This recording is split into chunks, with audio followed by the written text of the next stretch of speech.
بلایا اور بلانے کے بعد پوچھا 3 مرتبہ تجھے منع کر چکا ہوں، تو اپنے گناہوں سے باز کیوں نہیں آتا؟ بول تو نے حد کیوں توڑی ہے؟ بول میرا دل کیوں دکھایا ہے؟ بول تو نے میری غیرت کو کیوں للکارا ہے؟ اب بیٹے کے پاس بہانہ بھی کوئی نہیں، عذر بھی کوئی نہیں، توجہ، بہانہ بھی کوئی نہیں، عذر بھی کوئی نہیں، بچنے کو نکلنے کو راہ بھی کوئی نہیں، بے بس ہو جاتا ہے۔ غیرت مند باپ کا ہاتھ اٹھتا ہے بیٹے کو سزا دینے کے لیے، اس سے پہلے کہ اس کے چہرے پہ تھپڑ پڑے، دور بیٹھی اس کی ماں جو میرے کملی والے سے رحمت کی دولت لیے بیٹھی ہے، ماں کی جب نظر پڑتی ہے دور سے آواز لگاتی ہے، اے میرے بیٹے میرے نام، اے میرے جگر کے ٹکڑے، باپ ہے تیرا پالنے والا ہے، اس کو آج غصہ آیا ہوا ہے، تمہیں سزا دینے کا۔ اگر اس کی سزاؤں سے بچنا چاہتے ہو، اگر اس کے قسم سے بچنا چاہتے ہو، اگر اس کے غصے سے بچنا چاہتے ہو، بیٹا بھاگ سکتے ہو تو بھاگ کے آ جاؤ، بھاگ نہیں سکتے اپنی اماں کو آواز تو لگاؤ۔ بیٹا تیری ماں ہر رکاوٹ کو دور کر دے گی، راستے کی کسی مصیبت کا غم نہ کرے گی۔ بیٹا تو ایک مرتبہ پکار تو صحیح، بیٹا تو ایک مرتبہ پکار تو صحیح، مر تو سکتی ہوں اپنی ممتا کو بدنام نہیں کر سکتی، مر تو سکتی ہوں تجھے اکیلا نہیں چھوڑ سکتی، مر تو سکتی ہوں تیری خوشیاں ضرور دیکھتے مروں گی۔ بیٹے نے آواز لگائی، اماں دوڑی ہوئی آئی، ماں نے اپنے مجرم بیٹے کو باہوں سے پکڑا، اپنے دامن کرم میں چھپا لیا۔ اب ادھر باپ کھڑا ہے، ادھر ماں کھڑی ہے، باپ بازو کھینچتا ہے میں سزا دوں گا، ماں کہتی ہے میں نہیں ہونے دوں گی۔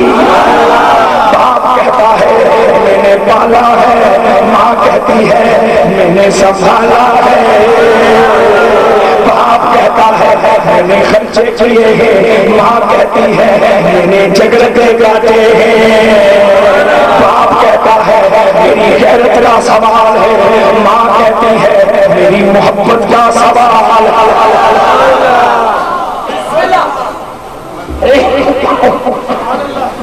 اب توجہ چاہتا رب العالمین اور رحمت للعالمین کرتے کیا ہے لوگوں؟ اب باپ غصے میں آتا ہے، کہتے ہیں میں چھوڑ دے سزا دے کے رہوں گی، وہ کہتی ہے نانا اب میرے دامن میں چھپ گیا ہے، جب تک میں موجود ہوں جب تک میں موجود ہوں خود تو دکھ سہ لوں گی، خود تو مصیبت سہ لوں گی، لیکن جو میرے دامن میں آ کے چھپ گیا ہے اسے اب تیرے حوالے نہیں کر سکتے ہو۔ ہمیشہ پہ ہوگا کیا ہے، باپ کو اپنے غصے سے دستبردار ہونا پڑتا ہے۔ ادھر سنو حدیث قدسی، میں لفظوں کا کھیل نہیں کھیل رہا، میں اپنے نبی کی شان بیان کر رہا ہوں۔ حدیث قدسی کیا ہے؟ فرمایا میرے معبود کہہ دو، میرے بندوں سے کہہ دو، مجرموں سے کہہ دو، گناہگاروں سے کہہ دو، عمل کے ماروں سے کہہ دو، عمل کے لاچاروں سے کہہ دو، ہمیشہ میرے غضب پر میری رحمت حاوی ہو جاتی ہے، میرے غضب پر میری رحمت حاوی ہو جاتی ہے، ہمیشہ میرے غضب پر میری رحمت حاوی ہو جاتی ہے۔ میں نے سوال کیا میرے مالک غضب بھی تیرا رحمت بھی تیری، غضب بھی تیرا رحمت بھی تیری، مولا پھر تیرے ہی غضب پر تیری ہی رحمت کیوں حاوی آتی ہے؟ آواز آتی ہے بندے سے غضب کرتا ہوں اپنی مرضی سے، غضب کرتا ہوں اپنی مرضی سے، کرم کرتا ہوں محبوب کے کہنے پر،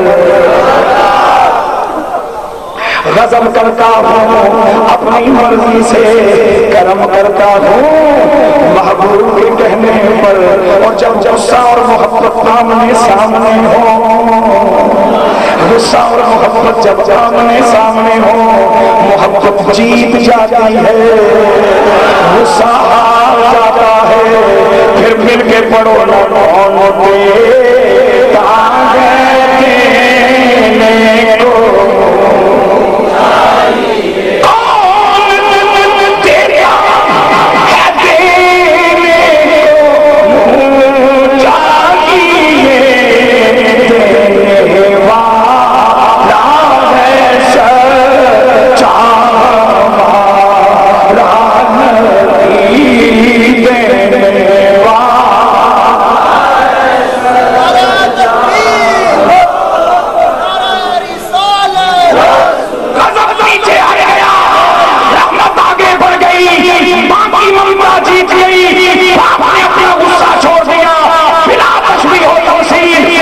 ہمارے بدعمالیوں پر، ہمارے جرموں پر، ہمارے گناہوں پر، ہماری بدکرداریوں پر ہمارے رب کو غصہ آیا ہے، اللہ ہم پہ غضب ڈھانا چاہتا ہے، تو مدینے سے آواز آتی ہے، مدینے سے آواز آتی ہے،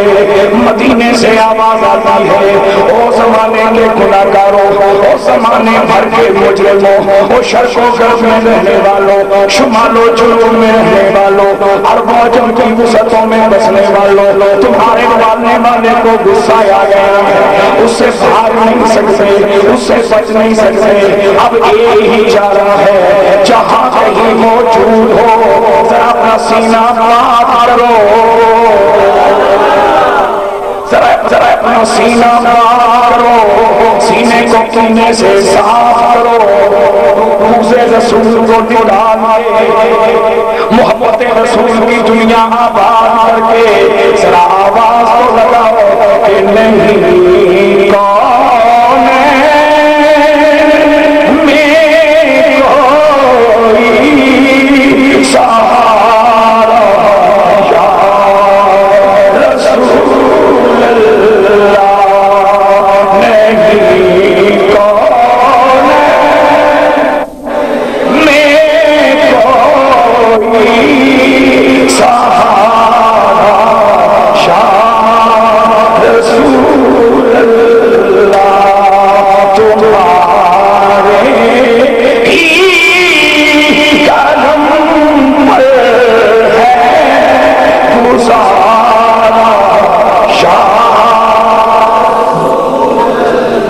صدائے یا رسول محمد سے بلند کیجئے، تمہارے ہی قدم پر ہے گزارا، آقا نصیر پہ نوار بھی عنایت ہو، نوازش ہو، آقا عنایت ہو،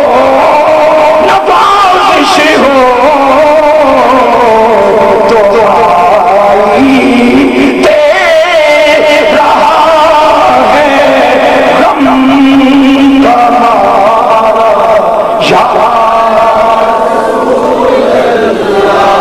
اتنا بڑا اتنا یاد رکھنے تو کھلی کرتے تو ہاری دے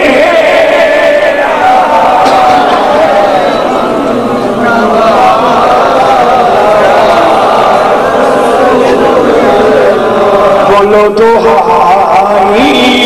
دے رہا ہے غم تمہارا یا، جب ادھر سے غصہ آتا ہے ہمارے مالک کو، مدینے سے صدا آتی ہے، گناہ گارو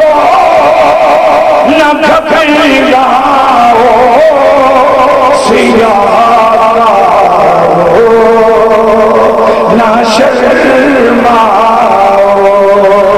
جہاں ملتی ہے جنت وہ نبی جی کا مدینہ ہے،